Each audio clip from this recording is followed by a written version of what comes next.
In this practice set problem, we are asked what are the values of the elements in array numbers after the following code executes.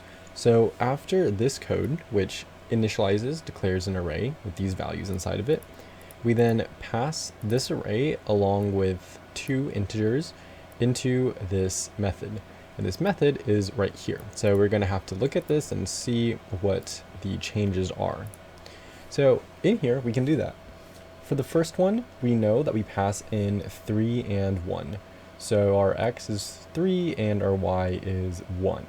And of course we pass in our array as well, the full array.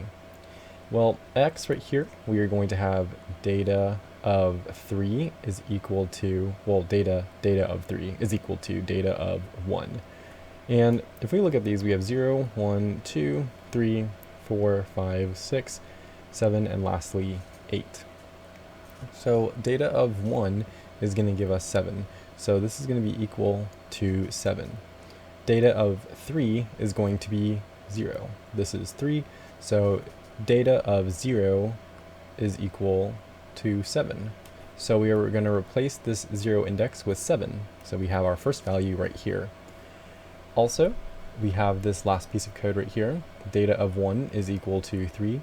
So that means index 1 is going to be equal to 3. Now let's look at this next one where we pass in 5 and 6. So if we pass in 5 here and then 6 here, data of 6 is going to be 18.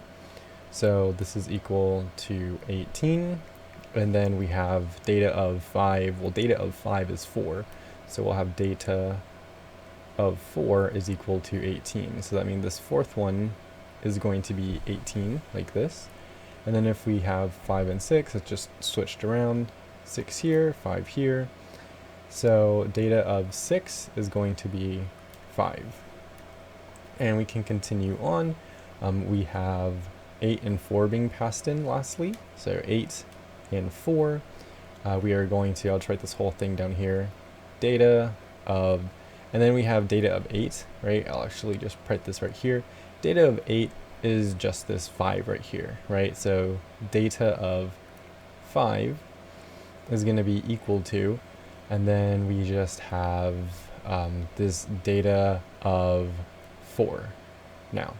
And data of 4 is 18 right here. So data of 4, we now have 18. And so now we know that data of 5 is also going to be 18. And then lastly, we just plug these values in where we have 4 as y and 8 as x. So we'll have data at 4 is equal to 8 now. So instead of being 18, this is actually going to be 8. And the other values, we can just fill in with the values that we have here that have been left unchanged. So 1, 0, and then we should have a -1 and 5. So our answer should be 7, 3, 1, 0, 8, 18, 5, -1, and 5. Pressing submit. We've passed 9 out of 9 tests, and that's how you go about solving this self-check problem.